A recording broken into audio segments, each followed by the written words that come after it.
Starting off, VFL was the wildest by far. They wanted to test anyone wearing red, and this is just an awful part of Richmond history. Starting in December of 2007, VFL went out looking for any members they could find. Their days consisted of hanging out in North Richmond during the day and going out looking at night. So let's dive in. December 22nd, 2007. It's a Saturday night and 3 VFL members meet up on 4th and Grove in North Richmond. Just a few days prior, the VFL members had gotten into a confrontation with their RST allies, but rather than taking it to an unnecessary level, both sides decided to fight it out. So one of the members calls them, but they don't pick up. So now what does VFL do on this Saturday night? They're bored in Richmond, so they decide to drive out to San Pablo looking for rivals. 11 p.m. Francisco Romero drives and Hector Molina and Jorge Sanchez get in the back. They head to the Broadway area where rival members are known to be, and on the corner they spot a man in a red hoodie walking with a friend. So Hector Molina asks the driver to pull over and let him out. So he hops out of the car and walks up to the guy in the red hoodie. He yells, "This VFL," and sadly he makes a horrible decision.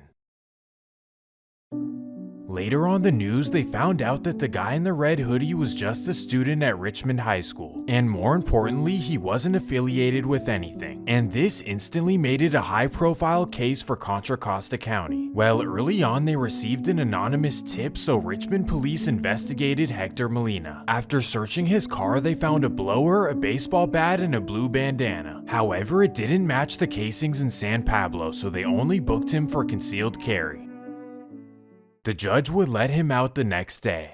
So Hector called a fellow VFL named Victor Cervantes to come pick him up. So Victor came, and during the car ride, Hector told him everything he had done. This would end up being a bad decision for him. Later on, Victor would testify against him in court, but we're not there yet. For the meantime, the Southsider madness continued. January 26, 2008. It's another Saturday night in Richmond, and that means that house parties are jumping. Mind you, this is in the middle of the hyphy movement, so the entire Bay Area is lit. And on this particular night, RST members are looking for a move. They hear about a party in San Pablo thrown by regular civilians, not affiliated members. However, the party is located in rival territory, so they're definitely on tip. Well, when they arrive, a member named Fernando Garcia, also known as Danger, gets weary. He notices a guy in the back of the party with a red hat and red shoes. So he walks through the party and gets in the man's face. He says, "You can't be wearing all that red in Richmond." The man, who's confused as ever, says, "What?" So Danger yells at him even louder. The party goes silent and all of the RST members run over to see what's going on. All they see is their friend arguing with a man in red. So a member named Jose Martinez takes it to another level.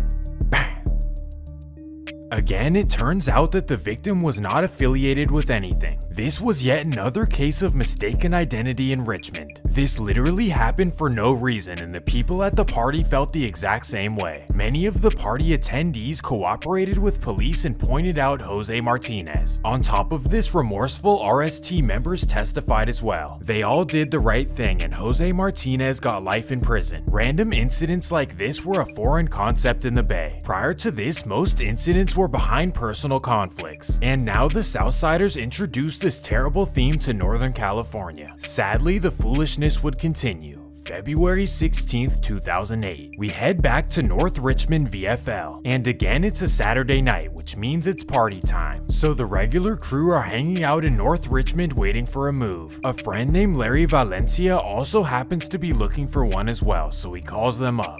They tell him to pull up to North and figure it out from there. So Larry arrives and they decide that they're gonna drive around looking for a party to attend. They head out in 2 cars. Jose Mota, Hector Molina, and Jorge Camacho in one. And Cole Amazar, Larry Valencia, and Luis Hernandez head out in another. After circling around Richmond, they can't find anything. So they decide to head up to San Pablo. 11 p.m. Larry Valencia notices that Camacho and Mota are parked and arguing with a man in red. So he pulls a U-turn to see what's happening, but before he arrives, all he hears is bang. He sees Camacho on top of the man in red, so Larry gets scared and speeds away. Sadly, a man named Luis Perez fell victim. And of course, he was not affiliated with anything either. And here's where things get interesting. On May 14th, 2008, the guys in the wrong car were arrested. This was Larry Valencia, Cole Amazar, and Luis Hernandez. They raided each person's home and found blue bandanas and VFL posters. This was enough to charge them for the February 16th incident. They had nothing to do with the incident whatsoever, so for them, doing life in prison was not an option. Larry Valencia would testify against his friends in the other car. Next, Cole Amazar would testify as well, telling police the exact same story. And this got Hector Molina, Jorge Camacho, and Jose Mota arrested. But this was obviously months after the incident took place, so in the meantime, the madness would continue. On February 27th, the same trio would run into rivals on San Pablo Avenue. During this confrontation, they accidentally claimed the life of Lisa Taller. In this case, Mota and Molina were found not guilty, but Jorge Camacho was found responsible. And that takes us to April 26, 2008. 3 VFL members, including Jose Mota, drive around San Pablo looking for rivals yet again. And on the corner of Broadway and 15th, they spot a man in a red bandana. So VFL's Javier Gomez gets out of the car and walks up to him. He says, "Are you a buster?" The man responds, "What does that mean?" And this response does not please Javier, so he makes a wild decision.